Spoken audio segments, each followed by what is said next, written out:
जिस जबान से रसूलुल्लाह का नाम लेते हो उस जबान पर नशे की गोलियां रखते हो। कभी सोचा, बात आ गई, वो हदीस पढ़ने जा रहा था, लेकिन जो लोग पढ़े लिखे हैं तो उनसे कहना चाहता हूं, क्या आपने कभी सोचा मां के पेट में जब बच्चा होता है, तवज्जो है, मां के पेट में बच्चा होता है, अल्लाह उसको खिलाता है। क्या खिलाता है अल्लाह उसको? मां का नापाक खून खिलाता है। हाँ, हालांकि वो खून पर नापाकी का हुक्म बाहर आने के बाद होता है, अंदर में नहीं होता, लेकिन बहरहाल खून तो खून है। अल्लाह खून खिलाता है किसको? बोले बच्चे। लेकिन अल्लाह जबान से नहीं खिलाता। कहां से खिलाते हैं पता है? नाफ के अंदर एक नाली होती जिसको नाल भी कहते हैं, आप समझते हैं ना, नाल, उससे अल्लाह पेट में डालता है। अल्लाह खाने की जगह तो मुंह है, तू नाफ से डालता है, मुंह से क्यों नहीं? तो कुदरत की गैरत जवाब देगी, बंदे बंदे मैं ये नापाक खून, सिर्फ समझाने के लिए नापाक कह रहा हूं, लेकिन उलमा से माजरत तलब करते हुए इस्तिलाहात पर कि सिर्फ समझाने के लिए, ये नापाक खून इसके नाफ के जरिए इसलिए डालता हूं कि जब पैदा होकर बड़ा होगा तो ये इसी जबान से मेरा और मेरे महबूब का नाम भी तो लेगा। नापाक खून इसकी जबान पे कैसे लगा दूं? क्योंकि मेरे यार का नाम लेना इसने है, मुस्लिम है तो भी लेना है, मुस्लिम नहीं है तो भी कभी ना कभी तो जबान पे नाम आना ही है ना, है? नाम तो आना ही है ना। और भी हिकमतें, सिर्फ ये हतमी तौर पे बात नहीं करता, उसकी हिकमतें वो जाने। लेकिन मुझे बताओ, कुदरत ने हमारी जबान की इतनी हिफाजत की कि उस जबान से हम नाम मोहम्मद ले रहे थे या लेने वाले थे, अल्लाह का नाम लेने वाले थे। अल्लाह को उस नाम का इतना ख्याल है और तुम उसी पे नशे की गोलियां रखते हो, उसी में शराब, वो जो पेशाब की तरह नापाक है।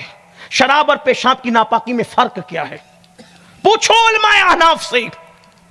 जिसने शराब पी वो कयामत के दिन इस हालत में उठेगा, या तो उसका चेहरा सूअर की तरह होगा या तो बंदर की तरह होगा।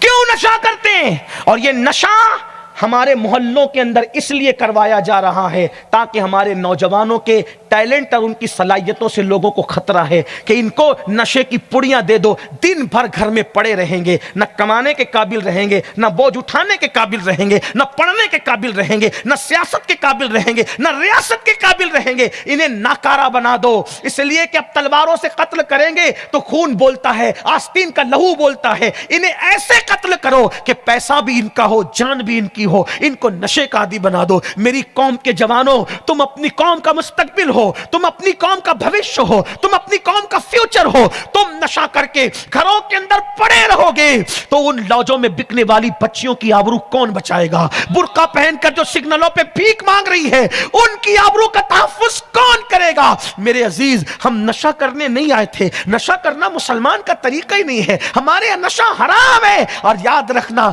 दुनिया भी तबाह है नशा करने वालों की और आखिरत भी तबाह है। लोग कहते हैं लेकिन मौलाना छुट्टी नहीं ना, नशा का छूटता नहीं, इसलिए कि आदी हो गए। मैंने कहा मेरे अजीज, जब जान बचाने के लिए मिठाई छूट सकती है, किसी को शुगर का मर्ज हो जाए, डॉक्टर कह दे अब अगर तुम मिठाई खाओगे तो तुम्हारी किडनियां फेल हो जाएगी, दिल पर अटैक का दौरा आ जाएगा, ये होगा वो होगा, बोलो एक लम्हे में मिठाई छोड़ते हो कि नहीं छोड़ते? नादान, जब जान बचाने के लिए मिठाई छोड़ी जा सकती है तो जान और ईमान बचाने के लिए नशा क्यों नहीं छोड़ा जा सकता? और आपको कहना चाहता हूं, आओ ना यार, उनसे इश्क कर का। मैं तो कहता हूं सब नशे हराम, हमारे मजहब में हर नशा हराम। कौन सा? ड्रग का नशा हराम, शराब का नशा हराम, जवानी का नशा भी बना, दौलत का नशा भी मना, घमंड का नशा भी, नसब का नशा भी, सारे नशे मना कर दिए गए। लेकिन एक नशे की इजाजत है, मैं उसी नशे की बात कर लूं। आओ सब वो नशा करेंगे। हाँ, उलमा की तवज्जो, आप भी हमारे साथ चलें। सारे नशा मना, एक नशा जायज। का ये कौन सा? मैंने कहा हर नशे में खड़ा गिर जाता है, ये वो नशा है जिसमें गिरा हुआ खड़ा हो जाता। हर नशे में बीमारी है, इस नशे में बीमारों को शिफा मिल जाती है। हर नशे में बदनामी है, इस नशे में नेकनामी है। हर नशे में जिल्लत है, इस नशे में इज्जत है। हर नशा इंसान को जलील और रुस्वा कर देता है, ये नशा आसमानों में भी इज्जत अता करता है। कहा अमीनुल कादरी वो कौन सा नशा तू नया लाया? मैंने कहा नया नहीं है, वही बादा है, वही जाम है, वही सुराई है, वही अंदाज है, लेकिन ये जामों से नहीं पिया जाता, ये आंखों से पिया जाता। इसको सुराइयों में महफूज नहीं किया जाता, इसको दिलों में महफूज रखा जाता है।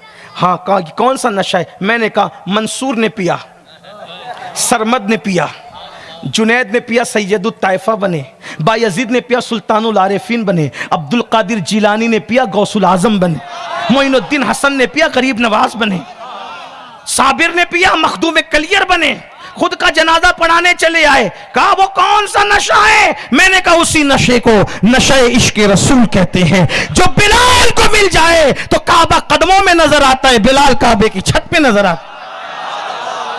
आओ उसी का नशा।